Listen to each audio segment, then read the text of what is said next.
Verses 1 to 16. Currently, we are going through a series through the life of Abraham.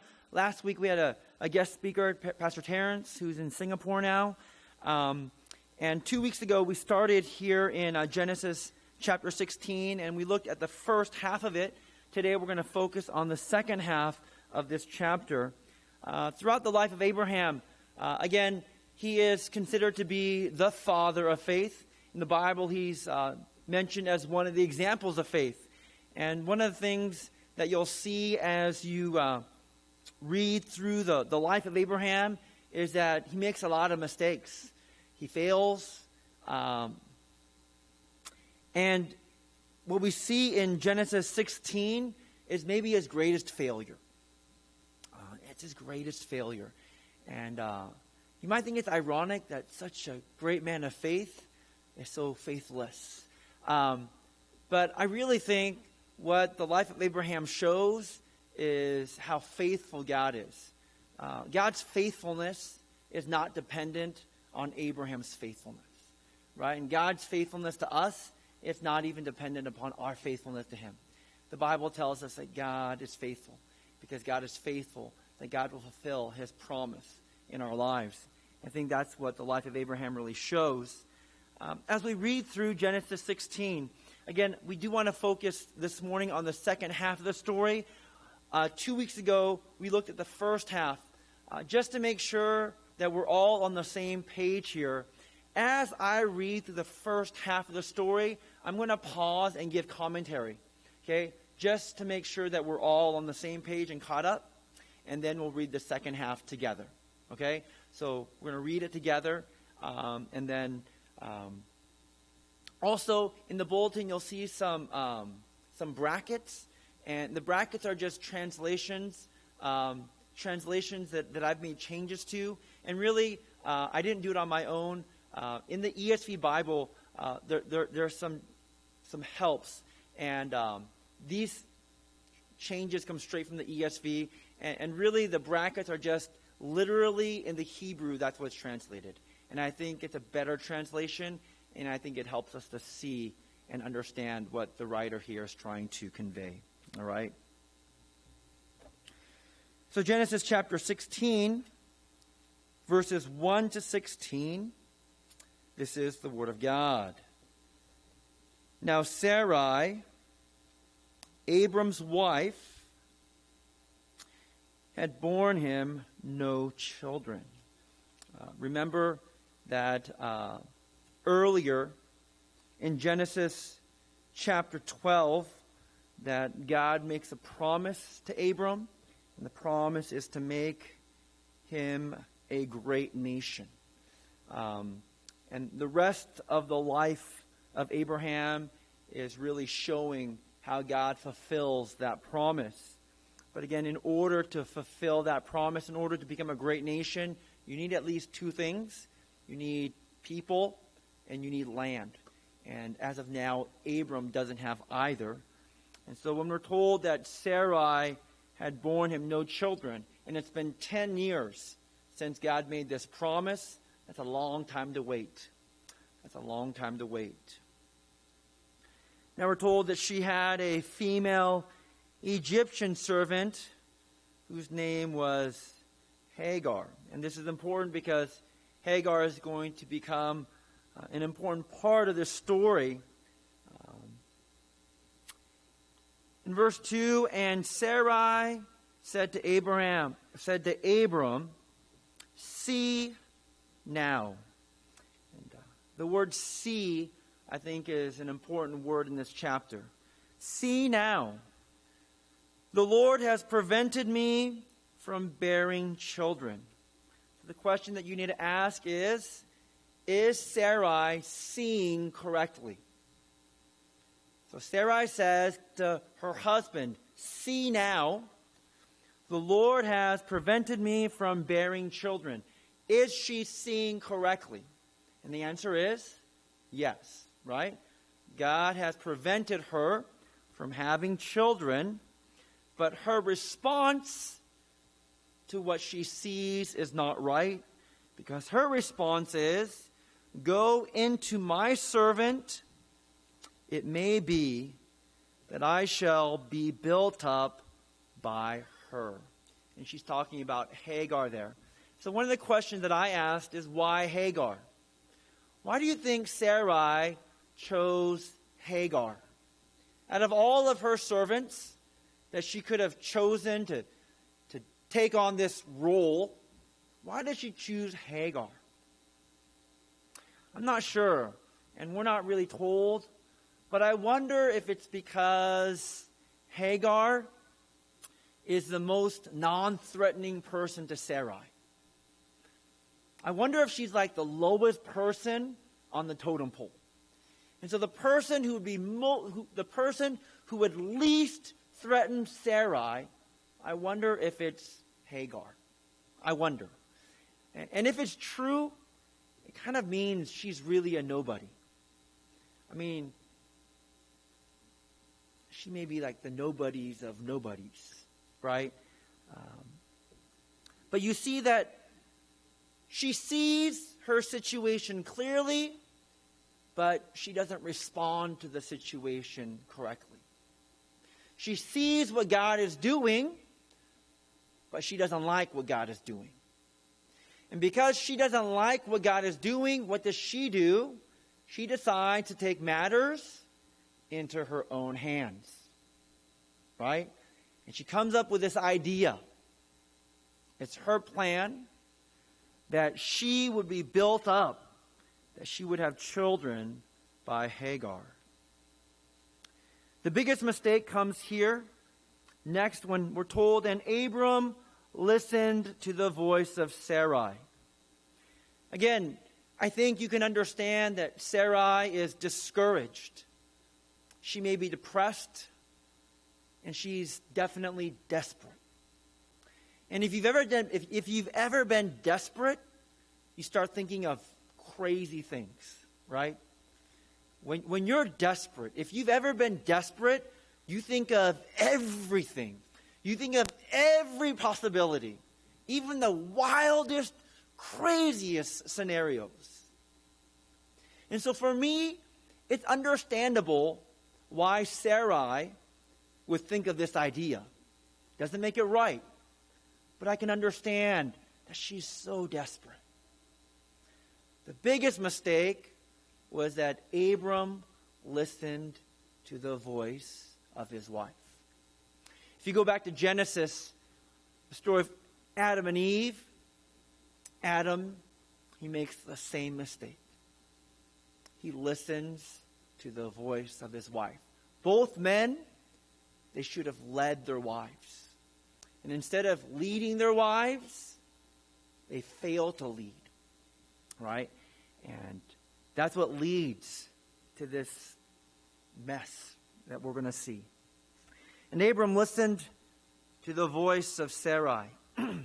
So, after Abram had lived 10 years in the land of Canaan, Sarai, Abram's wife, took Hagar the Egyptian, her servant, and gave her to Abram, her husband, as a wife. And I said this 2 weeks ago, this isn't right. Some people think, oh, this was the Old Testament. Men had multiple wives. There's nothing wrong with this. No, this is wrong. This is very wrong. This is just as wrong if you or I did this. Okay? Marriage was always intended to be between one man and one woman.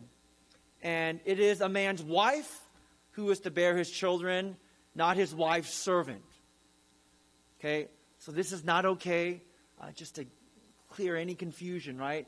This is not okay. This is bad.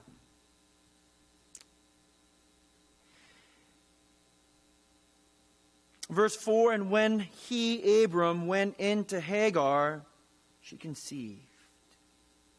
I'm going to pause there because what you need to see is everything is going perfectly according to Sarai's plan. Right? Sarai, up to this point, she's excited because she has a plan and it's going according to her plan.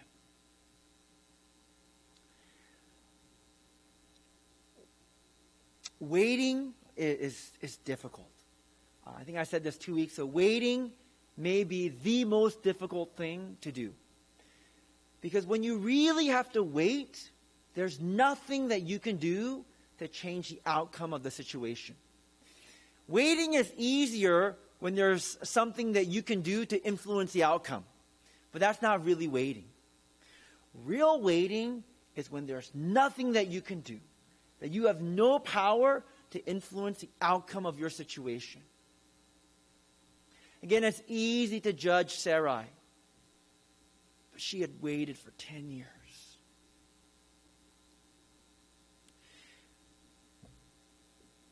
She thought that she would take matters into her own hands, maybe help God out a little bit, to fulfill His promise. And things go exactly according to her plan. Sometimes it's not good for God to give you what you want. Because this is exactly what she wanted. But we're going to see she didn't think it through. Right? And don't we do this a lot? Right? She didn't know what she asked for. She's getting exactly what she wanted, but she really doesn't know what she wants. It's not a good thing. Sometimes it's a really scary thing when God gives you what you want. I pray this sometimes. I pray, God, don't give me what I want. But God, give me what you want. In the back of my mind, I'm like, but yeah, I really do want what I want. But what I really want, God, what I really want is I want what you want. And I might not know what that is, and I might not understand it, but I realize that what I want really may not be the best thing. So up to this point, everything is going according to Sarai's plan. Until in the middle of verse 4, and when Hagar saw that she had conceived, her mistress, or her female master, right? Her mistress was dishonorable in her eyes. She saw that she has something now that even Sarai doesn't have. She has leverage. She has power. And again, her response isn't right, but it's understandable to me. You know why? Because Hagar just wants to be somebody. She's never been a somebody. She's always been a nobody. And for the first time in her life, she's a somebody. She may even have something that her master, her mistress, does not have. Her response isn't correct, but for me at least, it's understandable. We're told that her mistress was dishonorable in her eyes, and that's how she saw, right? Verse 5, and Sarai said to Abram, may the wrong done to me be on you.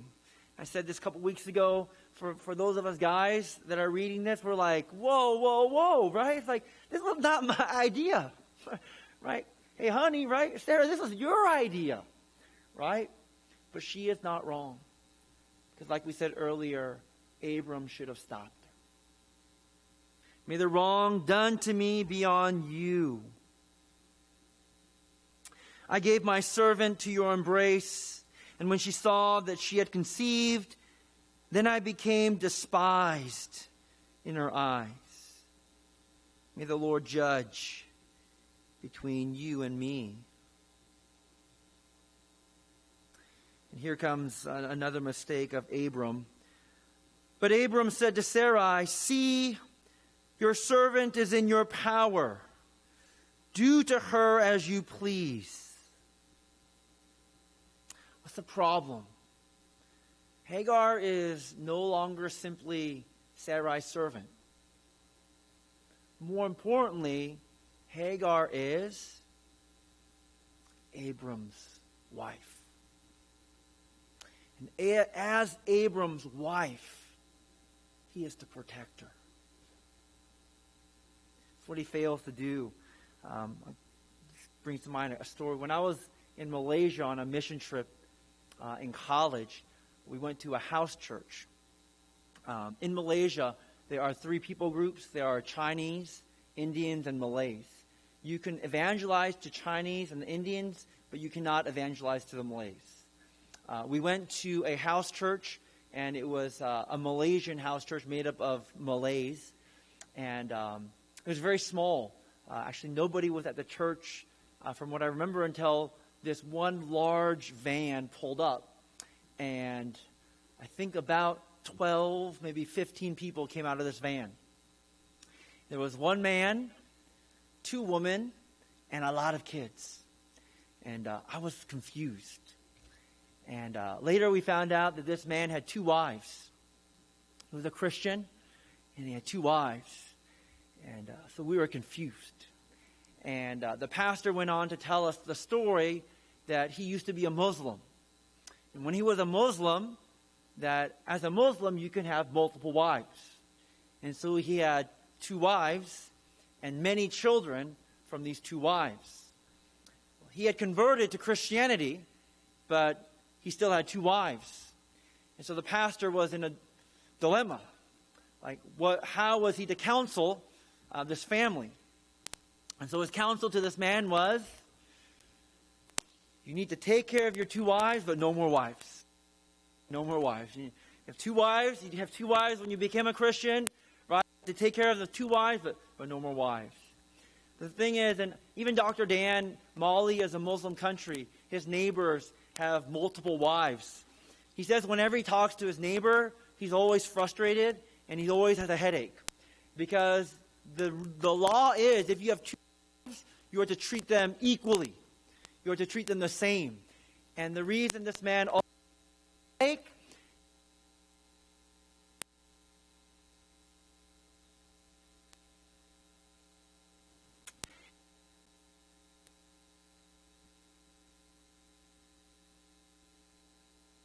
his wife, he cares for his wife, Sarai. And he says that she is under. Well, that's really not true, because what we'll find later is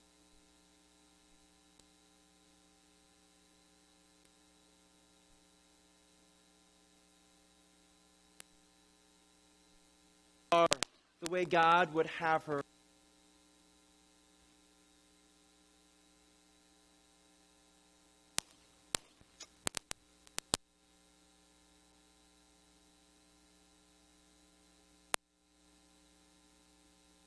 Sarai dealt harshly with her, and she fled from her. The rest of the story, from verse 7 to verse 16, focus on Hagar. Hey, you can talk? I don't want feedback. We're good?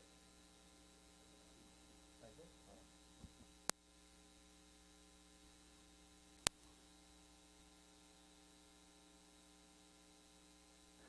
Test. Oh, nice. All right. So we'll make the best of the situation. Here we go. So starting in verse 7. Well, to set the scene. I said this 2 weeks ago. Obviously, I'm not a woman. If I was a woman, well, I will say this. There's one reason I'd like to be a woman. For about 5 minutes, I'd like to experience pregnancy. For about 5 minutes, just because I would like to experience the sensation, right? The phenomenon of being pregnant, but only about 5 minutes. And then after that, I don't know if I'd want to, I don't know if that'd be the case. But I say that because if a woman dreams about being pregnant, I think you would think about it being one of the happiest times of your life, right? Because if you're pregnant, it means that you have a husband, that you're loved, right? That you're secure, that you have a husband to provide, to protect you, right? That you have a family that you belong to, and that you're looking forward to this future. And what you need to realize is that Hagar, she doesn't have any of that. She doesn't have a husband who loves her. She's actually in an abusive relationship, right? Because her husband doesn't protect her, and her mistress abuses her, treated her harshly. Later we're told that the Lord saw your affliction. And she has no hope for the future. So much so that her only answer to her situation is to run away. I think Hagar may have been lonely a lot in her life. But I don't think that she had ever been more lonely in her life as she was now. Being pregnant, I don't think that she'd ever felt more alone in her entire life. And then in verse 7, we're told, the angel of the Lord found her by a spring of water in the wilderness, the spring on the way to Shur. And he said, Hagar, servant of Sarai, where have you come from? And where are you going? Just think about it. It's a great question. Does the angel of the Lord ask her that question because he doesn't know the answer? I mean, God knows the answer to that question, right? He asks that question to Hagar for Hagar's sake. And I think it's a good question for all of us to ask ourselves. Where have you come from? And where are you going? She said, I am fleeing. So where are you going? I am fleeing from my mistress Sarai. So where have you come from? I've come from my mistress Sarai. Where are you going? I'm fleeing.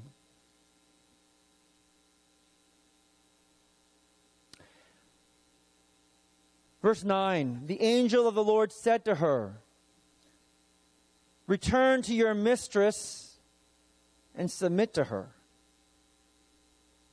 So if I'm Hagar, my reaction is, say what? Right? I just left. And I left because they abuse me. They don't care about me. That's a bad place for me. And you want me to do what? You want me to go back? If I'm Hagar, I'd say, I don't think so, right? But what God says next changes her mind. The angel of the Lord said to her, I will surely multiply your offspring so that they cannot be numbered for multitude. What does God do? God tells her, you have a future, right?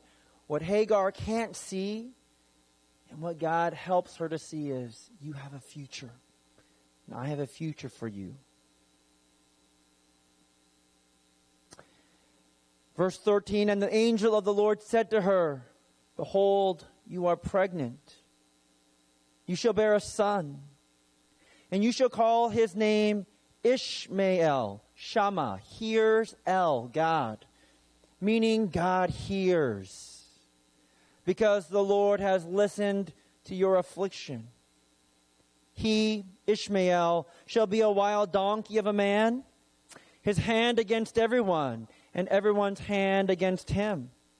And he shall dwell over against all his kinsmen. So she called the name of the Lord who spoke to her, you are a God who sees me. For she said, have I really seen him here who sees me? Therefore the well was called Bir Lahai Roy, meaning the well of the living one who sees me. Like you hear the repetition, right? Sees me. It lies between Kadesh and Bered. Verse 15, and Hagar bore Abram a son. So she goes back, right? She goes back. And Abram called the name of his son, whom Hagar bore, Ishmael. Abram was 86 years old when Hagar bore Ishmael to Abram. Man, there's so many things that we can learn from this story. You get to the end of the story, and I don't know what your response is, but my response is, what a mess. What a mess.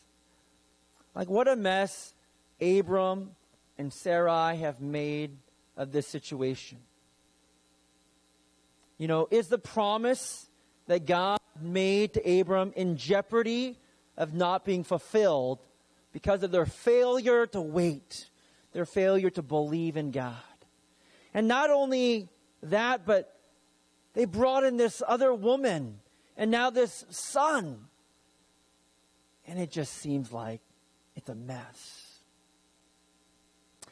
And again, one of the things that we'll see and one of the things that we learn is that as big of a mess as Abram and Sarai have made this, that God is still in control. And that God's promise is still going to be fulfilled. That God is not limited by human sin and failure. But what you really see, again, it's repeated over and over again, right? What does Hagar learn about God? That God, He sees me. Again, this may not mean too much to you, but put yourself in Hagar's shoes. Never before in her life has she felt so alone. She may have felt like a nobody before. I don't know. I know what it feels like to feel like a nobody. And Hagar may have felt like a nobody before, but never in her life has she felt like a nobody like she feels right now. And when the angel of the Lord shows up, what God tells her are two things. You're not alone, and you're not a nobody. Right? You're not alone, and you're not a nobody. Why? Because I know you. Now, how do we know that God knows Hagar? This person who thinks that she's alone and a nobody. Well, we know that God knows her, first of all, because when He calls her, what does He say? He calls her name. Now, a lot of you may just take this for granted and just kind of pass by it. But somebody knowing your name, it's important. Especially if somebody important knows your name. Right? Because if somebody important knows your name, it means they know who you are. So if you work for a company, hundreds, thousands of people, right? What do you want? You want to stand out. You want your boss to know you. So if your boss comes up to you and calls you by your name, not like, hey, you, come here. I need you to do something for me. Right? But if they call you by your name, it means they know you. And that's an important thing. It's an important thing for somebody to know your name. And so when the angel of the Lord calls Hagar by her name, Hagar, servant of Sarai, immediately she knows whoever is calling her knows her. Right? So not only does the angel of the Lord call her by her name, the angel of the Lord speaks to her. We're told that the angel of the Lord hears her.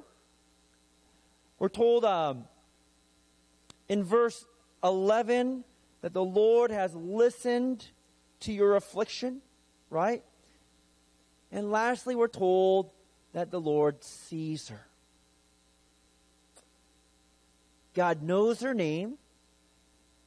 God speaks to her. God listens to her. And God sees her.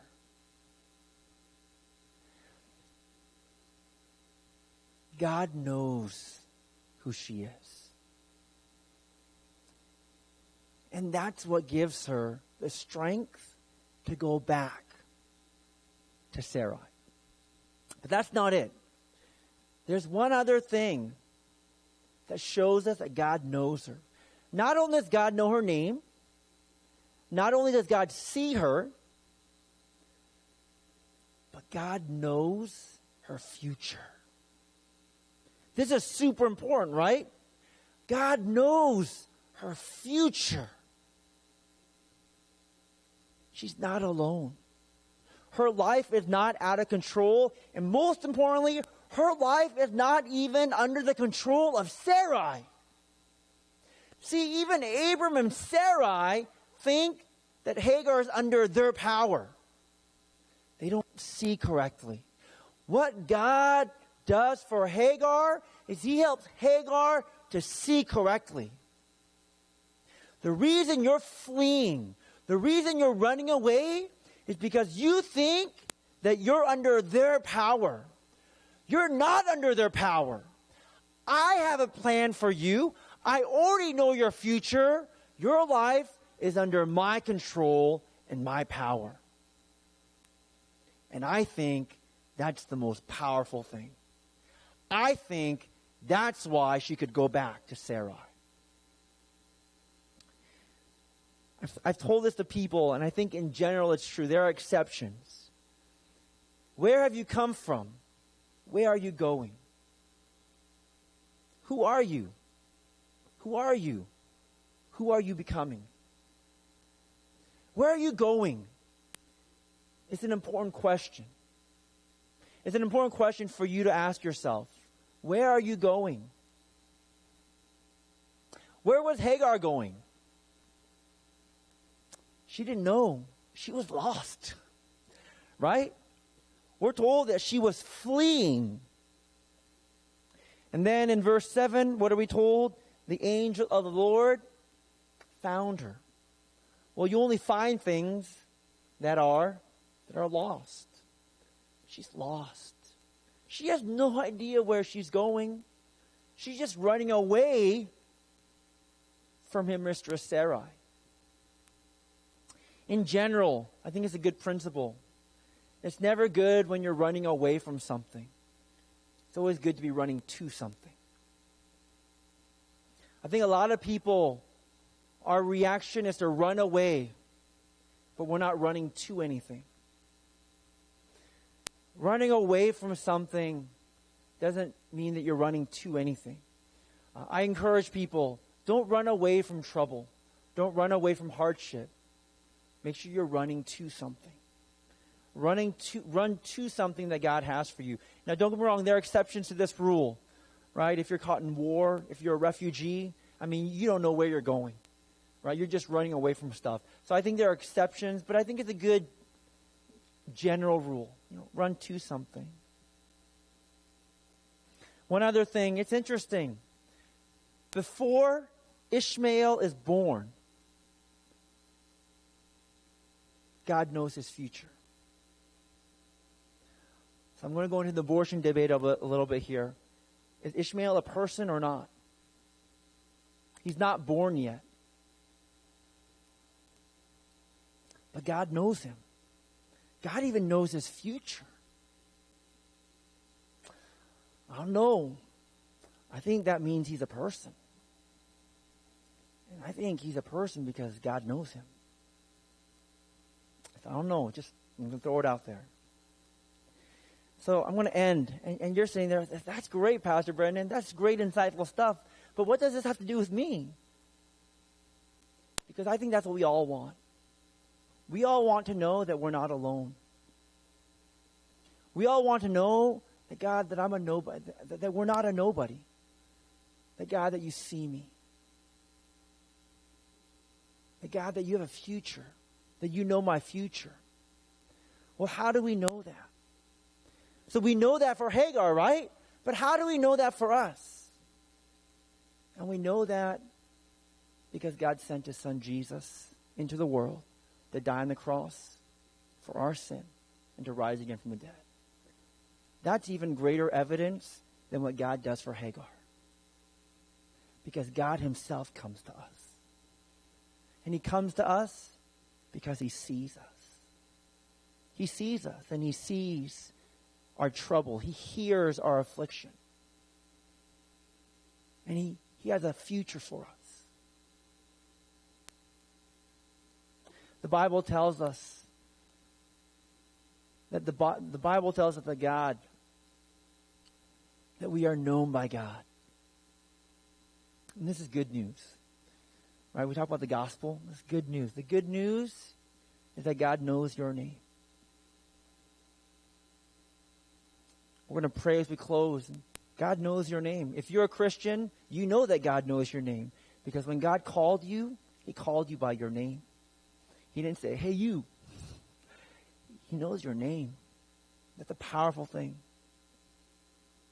He sees you. You're not alone. No matter what you're going through in life right now, you're not alone. God sees you. And third, God knows your future. God has a future for you, and God knows your future. This is good news that we're known by God. I want to pray as we close here today. I think all of us need to be reminded of this truth.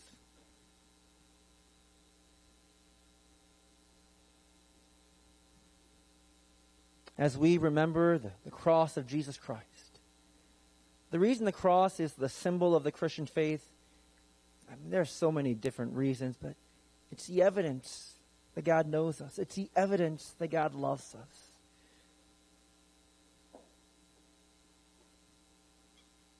This morning, maybe you understand Hagar.